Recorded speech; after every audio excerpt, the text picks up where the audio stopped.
Uma questão que se coloca é a distinção entre as empresas que operam em economias hoje avançadas, como por exemplo Japão, Estados Unidos, Alemanha, França, Reino Unido, e as empresas que operam nas chamadas economias em desenvolvimento e emergentes, como por exemplo China, Índia, Brasil, Malásia, África do Sul, México e outros.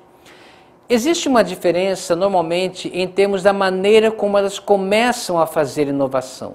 Normalmente, as empresas líderes que já fazem parte das economias avançadas começam o seu processo de inovação nos laboratórios de pesquisa e desenvolvimento. Grande parte delas faz isso.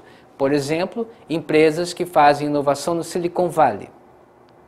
Ocorre que algumas empresas que se dedicam à atividade inovadora para aumentar o seu grau de competitividade, localizadas em economias emergentes, não têm o privilégio de começar a fazer atividade inovadora nos departamentos de P&D, porque não tem isso em seu país.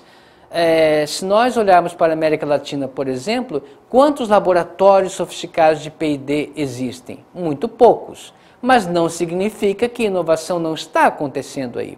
Está acontecendo via processos de imitação, nos departamentos de engenharia e assim por diante. Então, normalmente, muda a forma como cada uma delas começa o processo de inovação. Nas economias avançadas, normalmente se começa via pesquisa e desenvolvimento laboratório.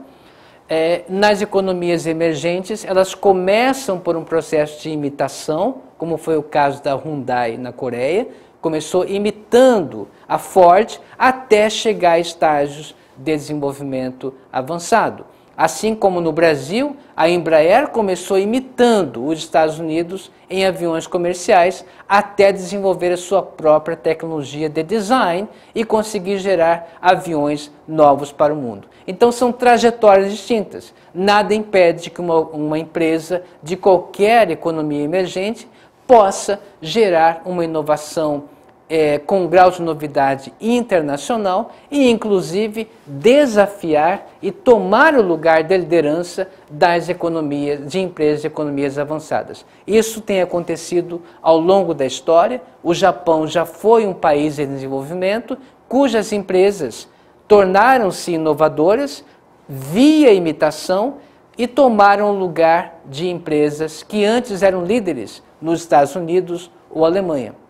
Esse mesmo movimento ocorreu em empresas brasileiras, que antes eram totalmente empresas que copiavam, imitavam os outros, mas foram subindo nessa escala tecnológica até gerar imitações totalmente novas e passaram a desafiar as suas competidoras internacionais no mercado global.